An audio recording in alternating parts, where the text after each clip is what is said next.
क्या ज्यादातर धन के बारे में ना। कई बार हमारे पास जो है आनंद भी है बट हमारे पास कई बार नैरो माइंडेड, मतलब हमारे पास जो उदारता को जब देखते हैं बहुत छोटा दृष्टिकोण है। लेकिन इन दिनों में हम देखते हैं कि उदारता क्या है ना। और जब हम कई बार अगर आप एक संसारिक अन्य जाति व्यक्ति से पूछेंगे कि उदारता क्या है, देना क्या है, तो क्या बोलेगा, उसका दृष्टिकोण क्या है, क्या बोलेगा? एक संसार व्यक्ति जो परमेश्वर को नहीं जानता वो उदारता के विषय में क्या बोलेगा? How unbeliever will view generosity? What does he think when he talk about generosity? What comes to his mind? किसी को खाना खिला देना, इस मंदिर में चढ़ावा चढ़ा देना, विधवाओं को मदद करना, है कि नहीं? ये सब सही है, और ये नहीं है कि ये सही है कि नहीं है, पर ये एक बहुत ही छोटा परिभाषा है, बहुत ही छोटा समझ है। लेकिन हम कलीसिया होने के नाते हम सीख रहे थे कि कैसे जनरॉसिटी या उदारता जो है it's about God and his generosity. ये परमेश्वर के बारे में, बिकॉज परमेश्वर क्या है, हमारा परमेश्वर क्या है, एक उदार परमेश्वर है ना। तो हमने देखना शुरू किया कि उदारता इस generosity is the very nature of God. Generosity who God is, परमेश्वर क्या है, एक उदार परमेश्वर है। और हमने देखा दो दिन हफ्ता पहले कवर किया कि throughout the eternity God has been generous, God is generous God।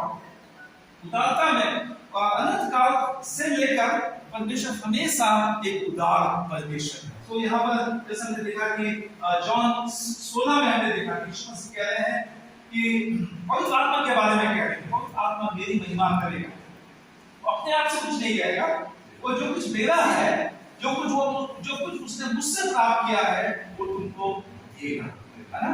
सो हम इस प्रकार का संस्कृति, इस प्रकार का जो कल्चर है परमेश्वर पिता में, परमेश्वर पुत्र में और परमेश्वर पवित्र आत्मा में देखते हैं। So throughout the eternity we see the very culture, the very life of generosity in God the Father, in God the Son and in God the Holy Spirit. So कई एस्पेक्ट हमने देखा।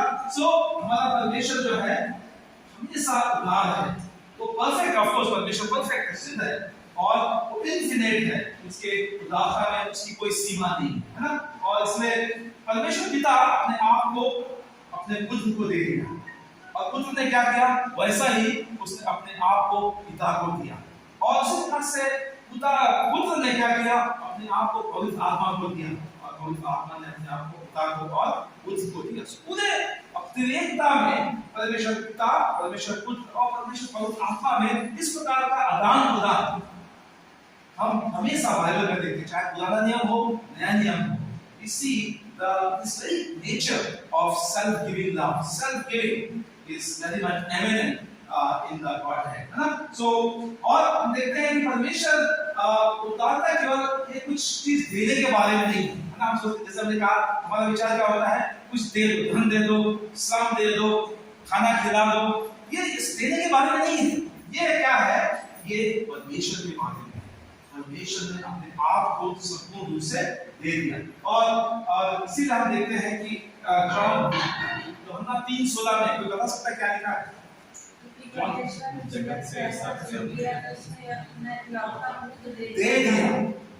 उसने क्या किया, अपने आप अपना एक लौटा पुत्र दे दिया। परमेश्वर ने अपने आप अपना जो कुछ परमेश्वर के पास है उसने इस संसार को दे दिया, जो कुछ यीशु मसीह के पास है उसने इस संसार को दे दिया। तो उदारता इसके बारे में जैसा हमने कहा, परमेश्वर प्रेम भी है, दिखाता है परमेश्वर का स्वभाव और परमेश्वर का, ठीक है, ओके। फिर हमने देखना शुरू किया कि परमेश्वर सिर्फ स्वयं में उदार नहीं है, लेकिन परमेश्वर की सृष्टि में भी परमेश्वर क्या है, उदार है। हमने आज गीत गाया ना, परमेश्वर कितना भला है, परमेश्वर कितना विश्वास योग्य है ना। जो कुछ भी हम सृष्टि में देखते हैं परमेश्वर की उदारता का एक डिस्प्ले है।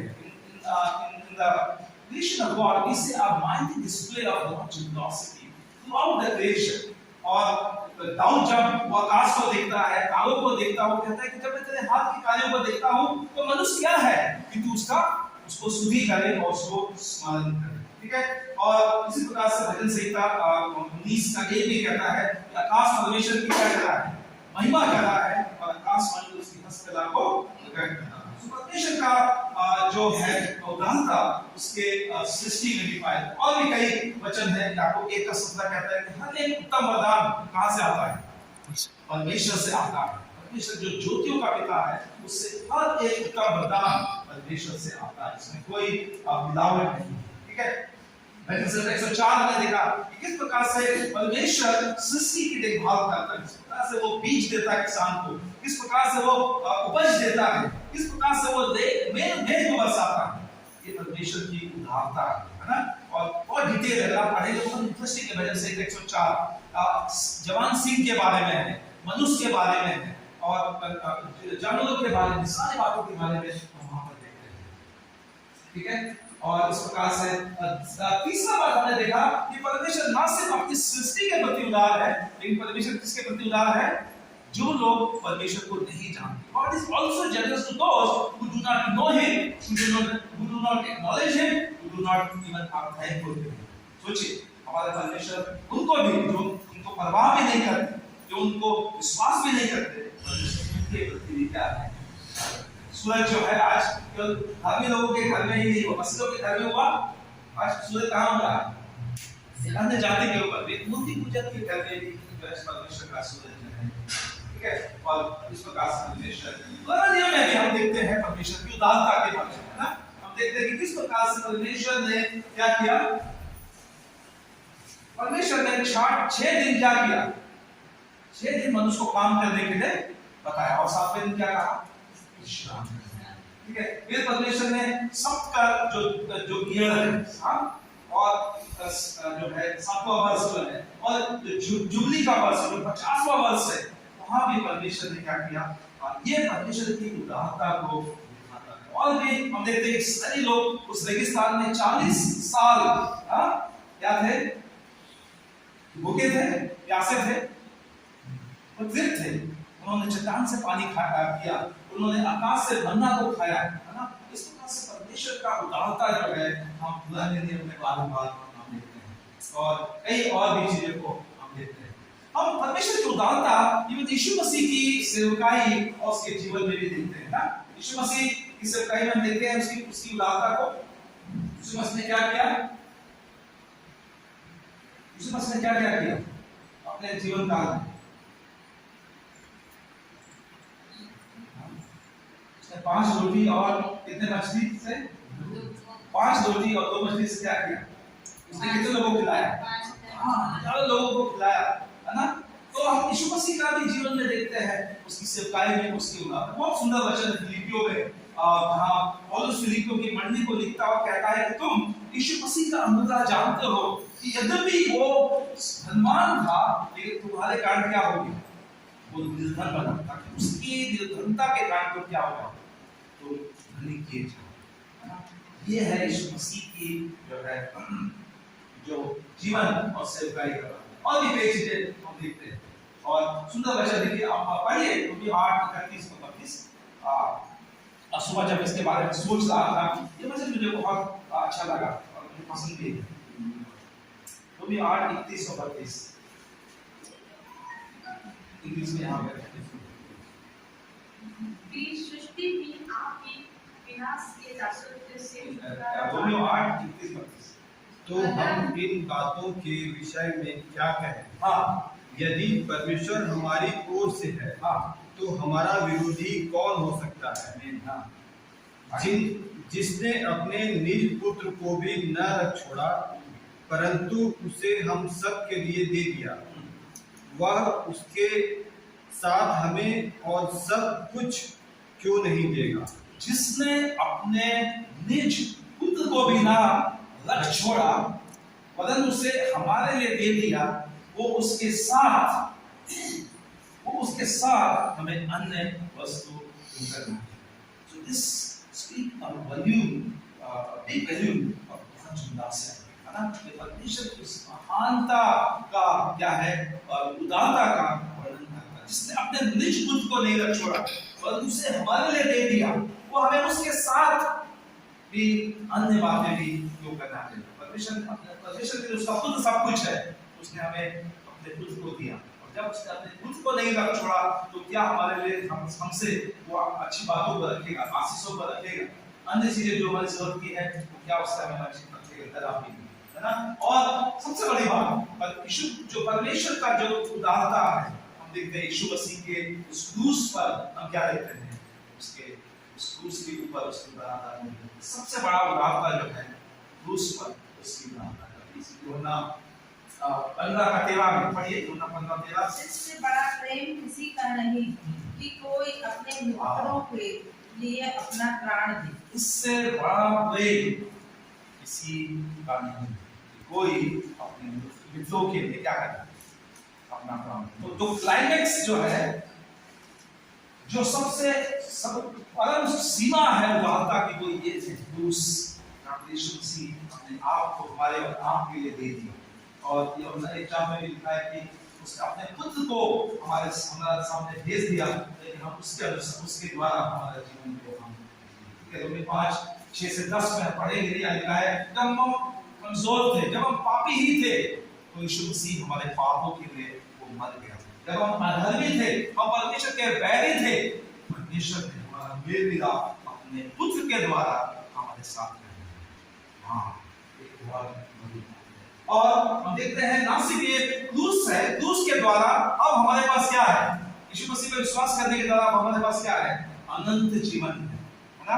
जिसके पास पुत्र है उसके पास अनंत जीवन है, जिसके पास यीशु मसीह है उसके पास अनंत जीवन। और यीशु मसीह के ऊपर विश्वास करने के द्वारा हम हमेशा क्या है, उस अनंत धन में, उस अनंत जो है उस अनंत जीवन में हम रहते हैं, और जीवन में हम चलते रहते हैं। ठीक है, ओके। सो आज वो आगे देखेंगे कुछ चीजें, और इसके बाद हम तो आज हम लोग देखेंगे परमेश्वर की उदारता हमारे दैनिक जीवन में, generosity in our daily lives, है ना। क्या आप सोचते हैं कि परमेश्वर उदार है आपके दैनिक जीवन में? कैसे हमें मालूम कि परमेश्वर उदार है आपके दैनिक जीवन में? कैसे मालूम? क्या परमेश्वर आज उदार है आपके साथ, मेरे साथ? भवन में है, हम लोग स्वस्थ हैं, हम लोग आशीषित हैं, आप स्वस्थ हैं, आप परमेश्वर के भवन में हैं। सो हर दिन, है ना, अगर आप लेमेंटेशन पढ़ेंगे, लेमेंटेशन का मिलाप गीत उसका 3:22-23, क्या लिखा है, पढ़ेंगे कोई? मिलाप गीत उसका 3:22-23 पुराने नियम में हम क्या लिखा है, हम मिट नहीं गए, ये यहोवा की महाकरुणा का क्या है, फल है, उसकी दया क्या है, अमर है, क्या है, प्रति भोर आज सुबह उसकी दया क्या हुई है, नहीं हुई। उसकी सच्चाई क्या है, महान। अगर आज सुबह आपको परमेश्वर की उदारता के प्रति शंका है, इस वचन पे मनन कीजिए कि परमेश्वर की दया आज सुबह नहीं हुई है, हम मिट नहीं गए हैं, ये उसकी महाकरुणा का फल है, और क्योंकि उसकी दया बड़ी। ओके, सब कुछ बातों को देखेंगे, आपने ऑलरेडी बताया, देखेंगे कि कैसे परमेश्वर हमारी चिंता करता है, परमेश्वर हमारी जरूरतों को जानता है, और परमेश्वर हमारी आवश्यकताओं को पूरा करने के लिए उदार है। मत्ती उसका 6:8 और 32, जल्दी से पढ़ें। मत्ती 6:8 और 32 में।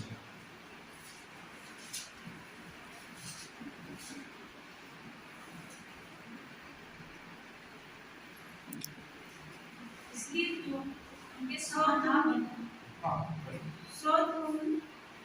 उनकी नाई ना बनो, क्योंकि तुम्हारा पिता तुम्हारे मांगने से पहले ही जानता है कि तुम्हारी क्या क्या आवश्यकता है।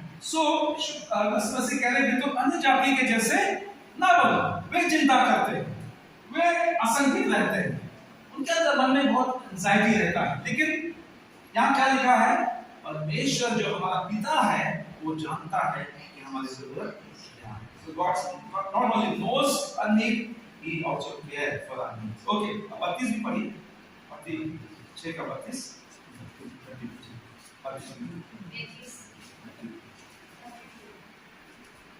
क्योंकि अन्य जाति इन सब वस्तुओं की खोज में रहते हैं और तुम्हारा स्वर्गीय पिता जानता है कि तुम्हें ये सब वस्तुएं चाहिए। सो हमारा पिता क्या करता है?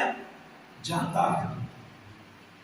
God knows our need, He cares about our need. परमेश्वर हमारी जरूरतों को जानता है और उनकी चिंता भी करता है, क्योंकि हम उसके बेटे और बेटियां हैं और इसलिए हमें चिंता करने की जरूरत। ओके, सो मत्ती उसका 6:11 में यीशु मसीह ने एक बात सिखाया, जहां यीशु मसीह कहते हैं कि परमेश्वर पिता हमें हर दिन का आहार हमें देते हैं। पढ़िए मत्ती 6:11, जल्दी जल्दी पढ़ेंगे। हमारे दिन भर की रोटी आज हमें दे। हाँ, यीशु मसीह ने हमें बताया हमें प्रार्थना करना अपनी रोटी के लिए, और क्या करना है? चिंता भी करना है, तो प्रार्थना करना है, परमेश्वर को धन्यवाद देना है, क्योंकि परमेश्वर जानता है हमारी जरूरतों को पूरा करने में हमारे सक्षम है। ओके, मत्ती अगर हम उसके राज और धर्म की खोज करेंगे, परमेश्वर कहता है कि वो हमें सारी वस्तुओं को क्या करेगा? एक बड़ी मत्ती 6:33, इसलिए पहले तुम परमेश्वर के राज्य और उसके धर्म की खोज करो, तो ये सब वस्तुएं भी तुम्हें मिल जाएंगी। क्या लिखा है? उसके राज और धर्म की क्या करो? खोज करो, तो ये सब वस्तुएं क्या हो जाएगी? मिल जाए। मतलब परमेश्वर जानता है, वो हमारा पिता है, वो जानता है कि हमारी जरूरत है, हमें क्या करना है? परमेश्वर के राज और परमेश्वर की जो इच्छा है उसकी खोज करना है, और परमेश्वर प्रतिज्ञा करता है वो हमारी सारी जरूरतों को क्या करेगा? ओके, लूका 32:22 का देखिए, ना सिर्फ परमेश्वर हमारी दैनिक आवश्यकताओं को जानता और पूरा करता है, लेकिन परमेश्वर उससे बड़ा भी जो है हमें देना चाहता है। लूका 12:32 देखिए, पढ़िए लूका 12:32। हे छोटे झूठ मत कर, क्योंकि तुम्हारे पिता को ये भाया है कि तुम्हें राज्य दे। हाँ, परमेश्वर, हम कहीं सोचते हैं कि अरे आज मेरा गुजारा कैसे होगा ना, आज मेरे घर में खाना कैसे बनेगा, गैस खत्म हो गया, गैस कहां से आएगा, चावल खत्म हो गया, चावल कहां से आएगा। लेकिन परमेश्वर यीशु मसीह कह रहे हैं कि हमें क्या नहीं होना है? We should not be afraid, because we belong to the kingdom. हम परमेश्वर के राज के लोग हैं, और परमेश्वर ने हमें अपना राज दिया है। परमेश्वर का राज गरीब नहीं है, परमेश्वर का राज अभाव नहीं है, परमेश्वर का राज में कमी नहीं है, घटी नहीं है। आज हमने गाया, ये जो कुछ भी हम देखते हैं किसका है? Everything we see belongs to our Father. ये हमारे पिता का है। अरे इस शहर में जो कुछ भी है किसका है? हमारे परमेश्वर पिता का है। संसार में जो कुछ भी है हमारे पिता का है। परमेश्वर चाहता है, वो न सिर्फ हमारी दैनिक आवश्यकताओं की पूर्ति करना चाहता है, वो चाहता है कि हमें राज है।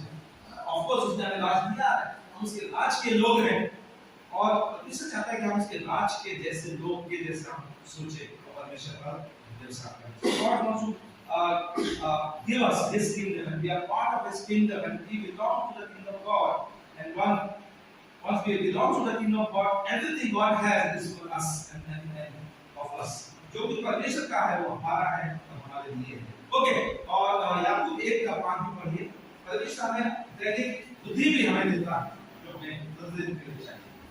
पर यदि तुम में से किसी को बुद्धि की घटी हो, तो परमेश्वर से मांगे, जो बिना उलाहना दिए सबको उदारता से देता है। तो परमेश्वर क्या देता है? परमेश्वर क्या देता है? परमेश्वर आपको बुद्धि, मुझे बुद्धि देगा। कई बार परमेश्वर स्वर्ग से कोई चीज नहीं गिराएगा, परमेश्वर आपको बुद्धि देगा। आपका हर दिन आप कैसे चलेंगे, आपके कामों में आप जाते हैं, आपको क्या चाहिए? बुद्धि चाहिए। आप स्टडी करते हैं, आपको क्या चाहिए? बुद्धि चाहिए। घर का काम करते हैं, ऑफिस में जाते हैं, क्या चाहिए? मिनिस्ट्री करते हैं, क्या चाहिए? तो परमेश्वर बुद्धि देता है। बुद्धि के द्वारा हम क्या कर सकते हैं? हमारे कार्यों को अच्छे से कर सकते हैं, चाहे ऑफिस का काम हो, घर का काम हो, सेवा का काम हो, स्टडी का काम हो, जो कुछ भी है, परमेश्वर हमें बुद्धि देता है और बताए से बुद्धि देता है। इसके द्वारा हम जो है अपने दैनिक जीवन को अच्छे से हम जी सकते हैं। ओके, दूसरा कोरिन्थियों 1:5, परमेश्वर हमारे दुख में भी हमें शांति देता है।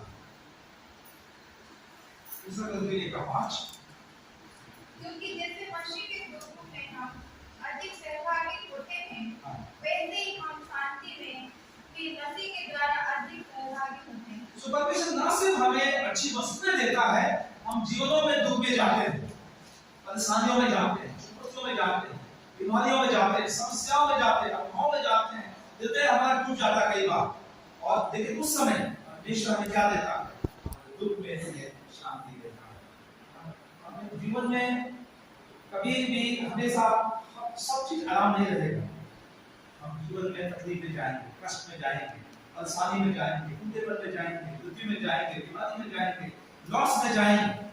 परमेश्वर प्रतिज्ञा करते हैं कि हमारे दुखों में हमें विश्राम देंगे, शांति देंगे। ओके, इफिसियों 3:16 परमेश्वर ना सिर्फ हमें दुख में शांति देते हैं, लेकिन हमें नया बल, नया शक्ति भी हमें प्रदान करते हैं। कि वह अपनी महिमा के धन के अनुसार तुम्हें यह दान दे कि तुम उसके आत्मा से अपनी भीतरी मनुष्यत्व में सामर्थ पाकर बलवंत होते। सो परमेश्वर अपने उस धन से क्या करेगा? हमारे अंदरूनी मनुष्यत्व को क्या करेगा? हमें प्रदान करेगा। जब हम निराश हो जाते हैं, उदास हो जाते हैं, जब हम सोचते हैं कि नहीं शायद अब नहीं हो सकता, परमेश्वर हमें नया बल, नया शक्ति और नया सामर्थ्य देता है। रोमियो 5:1 भी कहता है परमेश्वर हमें अपनी शांति भी देता है। पढ़िए रोमियो 5:1। मतलब जब हम विश्वास से धनी हैं, तो अपने प्रभु यीशु मसीह के द्वारा परमेश्वर के साथ मेल रखते हैं। परमेश्वर के साथ हमारा मेल मिलाते हैं, शांति ना और संबंधों में हमें वो मिला है। ठीक है, यूहन्ना 10:22-30 और वो हमें सुरक्षा भी देता है। यूहन्ना आपने यीशु मसीह एक अच्छा जहाँ है, वो अपनी भेड़ों को जानता है, वो जानता है भेड़ों का अंदर आना बाहर जाना, इस प्रकार से वो अपने भेड़ों की सुरक्षा करता है। पढ़िए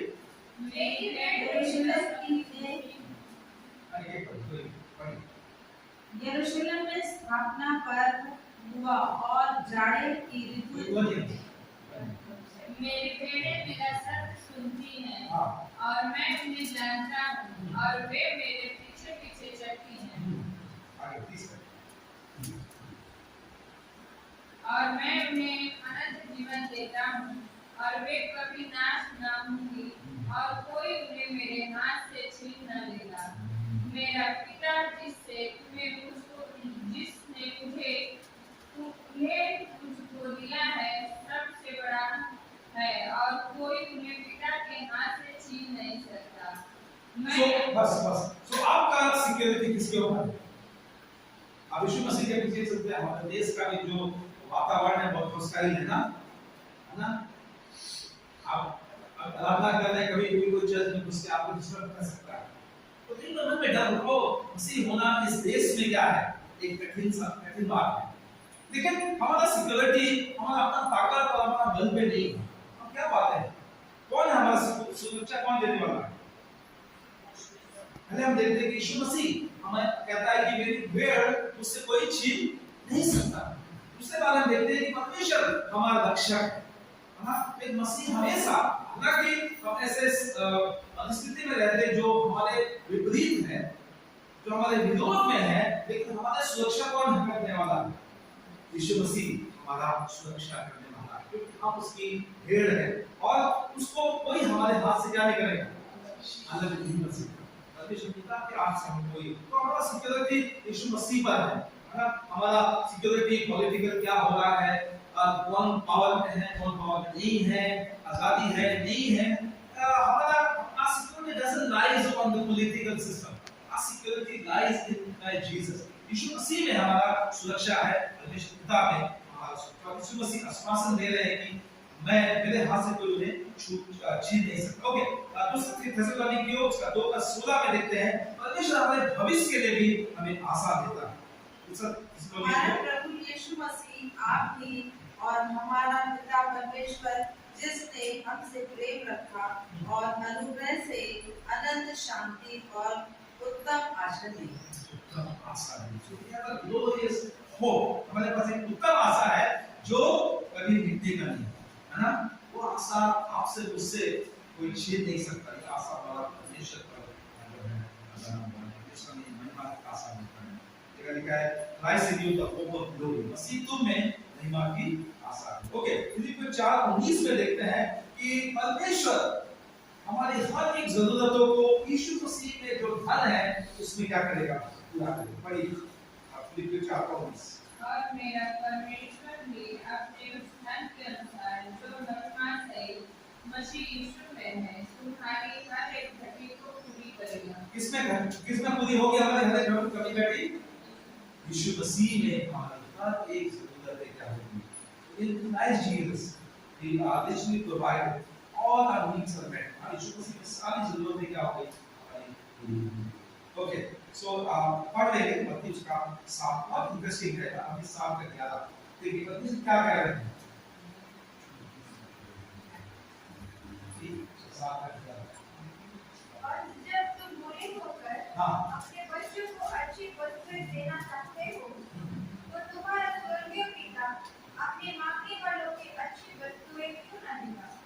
आमीन। तो कल हमारा जब बेटे का फोन आया, उसने कहा कि पापा मम्मी हम 1 महीने के लिए ऑफिस जा रहे थे, बाल उगड़ा है और उसने बोला इतना लंबा लिस्ट दिया हमने, ये चाहिए ये चाहिए ये चाहिए ये चाहिए। और एक पिता होने के नाते, माता होने के नाते हम क्या करेंगे? क्या करेंगे? हमारा रिस्पॉन्ड क्या होगा? हम करना है। शायद हमारे पास संसाधन नहीं भी होगा, अगर शायद इच्छा भी नहीं होगा, लेकिन हमें अपने जरूरत बच्चों की जरूरतों को क्या करना पड़ता है? पूरा करना पड़ता है। और उसको सही करें कि तुम बुरे होते हुए भी आप ईवन है ना, लेकिन हम अपने बच्चों की क्या करना चाहते हैं? जरूरतों को पूरा करने में हम सब कुछ लगा देते हैं। सोचिए हमारा पिता जो इतना हमसे प्रेम करता है, वो इतना हमको इतना पवित्र है, वो हमारी जरूरतों को क्यों ना पूरा करेगा? और इधर लिखा है वो मांगने वाले को पवित्र आत्मा को ना देगा, अच्छी वस्तु को क्यों ना देगा। तो कभी भी डाउट आए, हमेशा इस वचन को सोचिए। अगर परमेश्वर हम बुरे माँ बाप होते हुए भी अपने बच्चों के लिए अच्छा ही करना चाहते हैं, हमारा स्वर्गीय पिता जो बहुत सिद्ध, जो एकदम सिद्ध है, वो क्यों कर अपने बच्चों की जरूरतों को पूरा नहीं करेगा?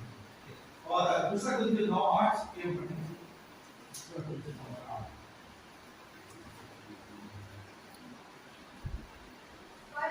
सब प्रकार का अनुग्रह तुम्हें बहुत आय से दे सकता है, जिससे हर बात में हर समय सब कुछ तुम्हें आवश्यक हो तुम्हारे पास रहे, और हर एक भले काम के लिए तुम्हारे पास बहुत कुछ हो। आमीन। मेरा फेवरेट वचन है, मैं इसको प्रतिदिन अपने लिए क्लेम करता हूँ। लिखा है कि परमेश्वर क्या करता है? तुम्हें सब प्रकार का अनुग्रह क्या कर सकता है? कैसे दे सकता है? बस दुआ करके कौन सा दे सकता है? बहुत सारा। सब प्रकार का अनुग्रह क्या है? सब प्रकार का अनुग्रह जो आपकी जरूरत है, जो दान है, वरदान है, जो भी आपको चाहिए, परमेश्वर आपको बहुत से देने के लिए सक्षम है। क्यों देगा परमेश्वर? कि आपके पास क्या हो जाए, बहुत से हो, और आप क्या करें? आप क्या करें? हमारे तक रखें। क्यों परमेश्वर देता है? उद्देश्य क्या है? जी हाँ, ताकि परमेश्वर के कामों के लिए, भले कामों के लिए क्या हो जाए, इस्तेमाल हो। So whatever God has given you, whatever God has blessed you with, it is just because you want to bless others. परमेश्वर ने हमें जो कुछ भी दिया, परमेश्वर आपको टैलेंट दिया है, गाने का दिया है, खाने का दिया है, सेवा का दिया है, धन दिया है, मैनेजमेंट का दिया है, जो भी दान वरदान परमेश्वर ने सब कुछ हमें बहुतायत से दिया गया है। और क्यों दिया गया है? कि हम भले कामों में क्या हो, जो है परमेश्वर के साथ हम, ठीक है। सो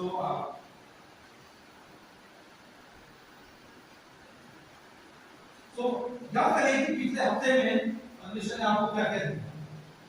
पिछले हफ्ते में क्या क्या परमेश्वर ने दिया? क्या क्या मिला? हफ्ते में कुछ मिला आपको?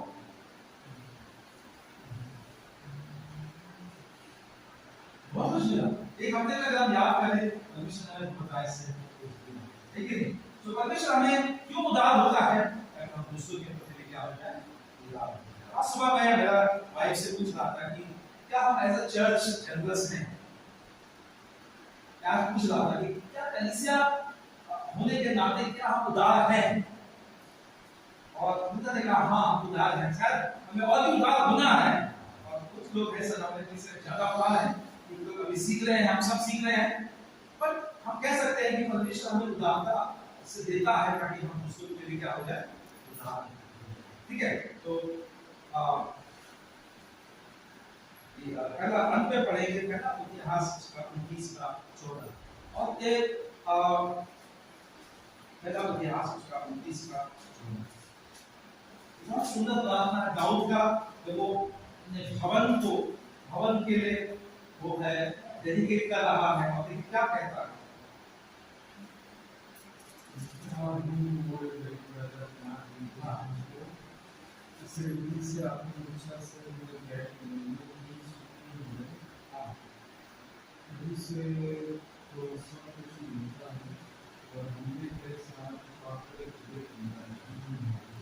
हाँ, तो दाऊद एक्नॉलेज करता है परमेश्वर जो कुछ हमारे पास है किसका है, हमारा है, हमने कुछ किया उसके लिए, कौन है देने वाला, परमेश्वर है देने वाला, सब कुछ प्रभु आपसे मिला है और हम इसको वापस उसको देते हैं, क्योंकि परमेश्वर हमारा धन नहीं चाहता, परमेश्वर हमारा वरदान नहीं चाहता, परमेश्वर हमारा समय नहीं चाहता, बट सही जेनरॉसिटी ये है जब हम एक्नॉलेज करते हैं कि जो कुछ हमारे पास है परमेश्वर से आया है और हम उसको एक आराधना के रूप में, एक सेवा के रूप में, भले कामों के रूप में, भलाई के रूप में, किसी की सहायता के रूप में, किसी को देने के रूप में, जो जरूरतमंद लोगों की जरूरत पूरा करने के रूप में वापस परमेश्वर को, और जब हम परमेश्वर को देते हैं तो कभी हमसे दूर नहीं होता, वापस परमेश्वर हमें और भी बहुत से मिलता है।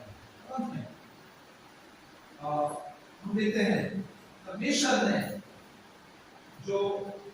का जो उदारता है वो आने वाले समय में भी परमेश्वर ने हमारे लिए कुछ रखा है, और पढ़ लेंगे दोनों वचनों को हम पढ़ेंगे, उसके बाद हम परमेश्वर को धन्यवाद दोनों वचनों पढ़ेंगे, योहन्ना 17:3 और इसका पहला वचन 2:9 से 12 कैसे प्रॉमिस के रूप में पढ़ेंगे। और अनंत जीवन यह है कि वे कुछ अद्वैत सच्चे परमेश्वर को और यीशु मसीह को जिसे तूने भेजा है जाने। अनंत जीवन क्या है, यीशु मसीह के साथ को जानना, यीशु मसीह के साथ संगति करना। ये संगति सिर्फ यहाँ तक नहीं है, कब तक है ये हमेशा हमेशा का, हम मर जाएंगे, ऑफ कोर्स हम मरेंगे, लेकिन हम मालूम है कि हम यीशु मसीह में हमेशा हम रहेंगे। तो ये आशा सिर्फ इस संसार के लिए नहीं है, ये अनंत काल के लिए आशा है। और पढ़िए, ये मालूम है आपको, लिखा है जो आत्मा ने जैसा लिखा है कि जो आँख में नहीं देखी और कान में नहीं सुनी और जो बातें मनुष्य के चित्त में नहीं चढ़ी वे ही है जो परमेश्वर ने अपने प्रेम रखने वालों के लिए तैयार की है। परमेश्वर ने आपके और मेरे लिए कुछ महिमामय बातों को रखा, हमें मालूम नहीं परमेश्वर क्या हमें देगा। ऑफ कोर्स उसने यीशु मसीह को दिया, वो सबसे बड़ा धन है, लेकिन इसके बाद भी हम स्वर्ग में जब हम उसके साथ रहेंगे आने वाले समयों में परमेश्वर हमारे लायक से सबसे बड़ा आशीष है परमेश्वर ने हमें अपने आप को दिया है और हम हमेशा उसके ही हैं। हम सब खड़े हो जाए, दो मिनट साथ धन्यवाद, आप हमारा उदारता का परमेश्वर, तो हम अपने आप को भी इसको हम देना चाहिए। धन्यवाद करते हैं तो यीशु मसीह के धन्यवाद, आपके उस उत्तम दानों के लिए धन्यवाद, हमारी हर जरूरतों को पूरा करने के लिए धन्यवाद, हमारे संग उदार होने के लिए मनाइए, हम भी आपके जैसे उदार सिखाइए, आप ऐसा दो व्यक्तिगत रूप से परमेश्वर को अपने हाथों में उठाकर परमेश्वर की उस उदारता के लिए उसके बाद एक या दो लोग कोई धन्यवाद परमेश्वर उदारता के धन्यवाद हम सब अपने मुंह को खोलकर जो उदार है उसकी अपनी प्रशंसा करें, उसके बड़ाई करें, उसके परमेश्वर धन्यवाद आप जो है परमेश्वर से धन्यवाद, अपने आप को हमें देने के लिए धन्यवाद, अपने दुख को हमें देने के लिए धन्यवाद, अनंत जीवन को हमें देने के लिए धन्यवाद, हमारी हर एक जरूरतों को कैसे पूरा करने के लिए धन्यवाद। आप एक उदार परमेश्वर हैं, आपकी उदारता की सीमा नहीं है, आप बदले, आप हमारे दिल के उदार है, हमारी जरूरतों के उदार है, हमारी आवश्यकताओं उदार है प्रभु, हमारी जरूरत है आप उदार है प्रभु जी। इसके अंदर धन्यवाद करते हैं, स्तुति करते हैं आपकी उदारता के लिए, आपकी सराहना करते हैं आपकी उदारता के लिए, आपकी महिमा करते हैं आपकी उदारता के लिए, हम आपकी प्रशंसा करते हैं आपकी उदारता के लिए, हम आपके नाम को ऊंचा उठाते हैं, धन्यवाद देते हैं आपके बुद्ध के लिए, धन्यवाद देते हैं उनके बलिदान के लिए, धन्यवाद देते हैं प्रभु यीशु के प्रभु के लिए, उसके दूसरे बलिदान के लिए, उसके मृत्यु के लिए, उसके जीवन के लिए धन्यवाद धन्यवाद आपकी बड़ी उदारता के लिए, धन्यवाद उस महिमा में प्रतिज्ञा के लिए प्रभु जी। प्रभु आप हमें अपने दुख को दिया, उसके साथ अन्य बातें भी जो बड़ी जरूरतें हैं प्रभु आप पूर्ण करते हैं, धन्यवाद आपकी उदारता के लिए। तो हमारी यही प्रार्थना है कि हम और आपके जैसे उदार होंगे, हमारे जीवन में हम आपके जैसे और उदार होंगे, तो आप सहायता आप मदद कीजिए। धन्यवाद ये बोलो तब वो उदारता के लिए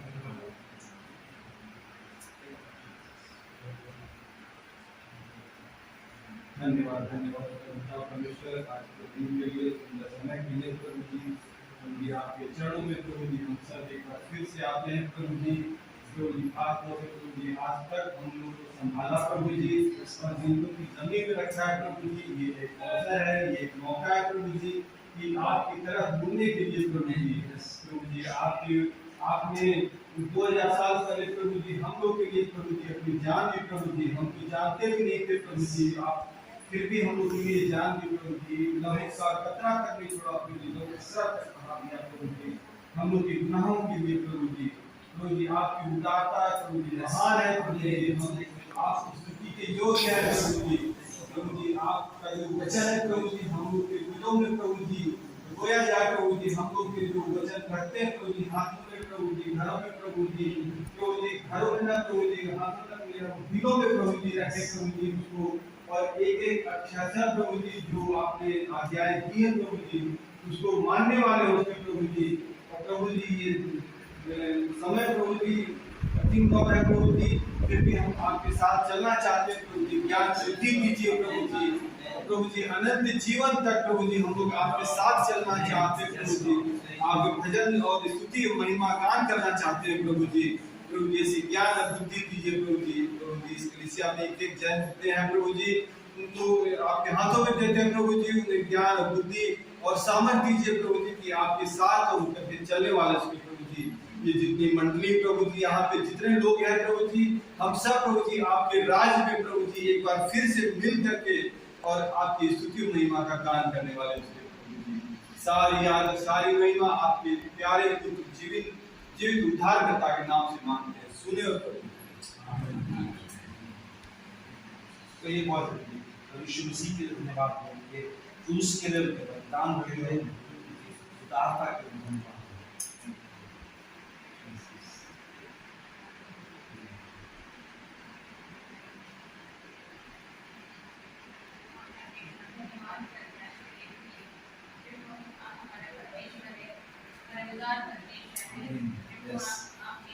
हम सभी परमेश्वर अपनी स्वरूप बनाया, अपनी प्रतिमूर्ति में बनाया परमेश्वर, आपका ये हमारे पास परमेश्वर आप जैसे हैं, आप चाहते हैं हम ऐसे हो, आपने हमें अपने स्वरूप बनाया परमेश्वर, आपका हर गुण मनुष्य के अंदर है परमेश्वर, प्रभु हमें उस विषय को अपने अंदर से निकालने के लिए पवित्र मदद कीजिए, आप हमें उन्हें देखिए परमेश्वर, हम आपके जैसे बने, प्रभु आप उदारता हो, प्रभु आप हमारे उदार परमेश्वर हैं, आपने हमें सिखाया परमेश्वर, आपने अपने पुत्र तक हमें दिया है, प्रभु हमारे जीवन में हर चीज परमेश्वर उदारता हो, ताकि आपकी महिमा हो और हम आपके चरण को प्रकट कर सकें परमेश्वर, मदद कीजिए।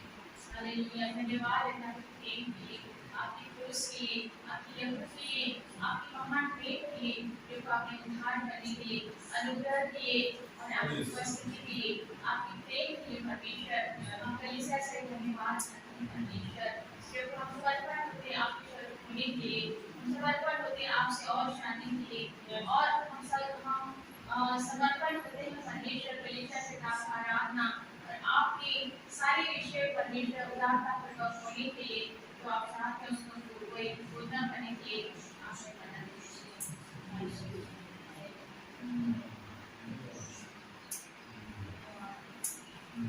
Amen. Thank you, Father. Thank you. Yes,